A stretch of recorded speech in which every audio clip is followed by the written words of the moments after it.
আল্লাহ রাসূল সাল্লাল্লাহু আলাইহি ওয়াসাল্লাম বলেন, রগিমা আনফু, সে লাঞ্ছিত, অপমানিত, সে ধ্বংস হোক। এবার সাহাবায়ে কেরাম জিজ্ঞাসা করলেন, ক্বালু মান ইয়া রাসূলুল্লাহ, কে ধ্বংস হোক, কে অপমানিত হোক?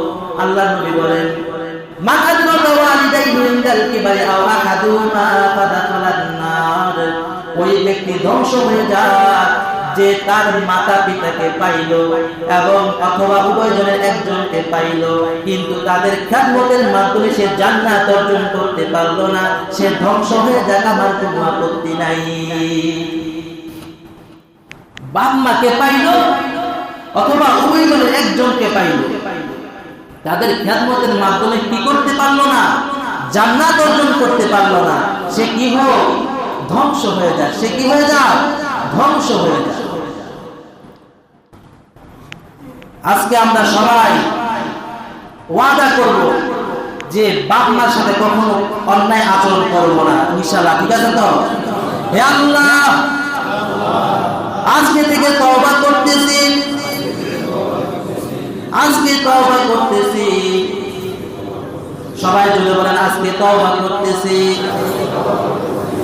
আর কোনদিন মা বাবার সাথে খারাপ আচরণ করব না, মা বাবাকে কষ্ট দেব না। যদি কষ্ট দিয়া থাকি, আল্লাহ আপনি আমাদের সবাইকে ক্ষমা করে দেন। সকালে বলি আমিন।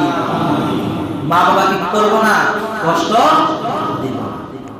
এখন হুজুর, মাকে তো কষ্ট দিয়েছে, কিন্তু মা তো চলে গেছে দুনিয়া থেকে। মা কি করছে? দুনিয়া থেকে চলে গেছে। এখন কি করার? কিতাবের মধ্যে আসছে, আপনি নেক হয়ে যাবেন এবং বাপ মার জন্য কি করবেন? দান সদকা বেশি বেশি করবেন, দোয়া করবেন। আপনি কি হয়ে যাবেন? ভালো হয়ে যাবেন। নামাজ রোজা ঠিকমতো আদায় করবেন এবং বাপ মার জন্য কি করবেন? বেশি বেশি দান সদকা করবেন, দোয়া করবেন। দেখবেন বাপ মা খুশি হয়ে যাবে। বাপ মা কি হয়ে যাবে? খুশি হয়ে যাবে। হতে পারে হুজুর ভুলে তো বাপ মাকে অনেক কষ্ট দিয়েছে, এখন তো বাপ নাই বা মা নাই, হতে পারে না? তো কি করবেন? এর জন্য নিজে ভালো হয়ে যাবেন। কি হবে? নিজে ভালো হবে।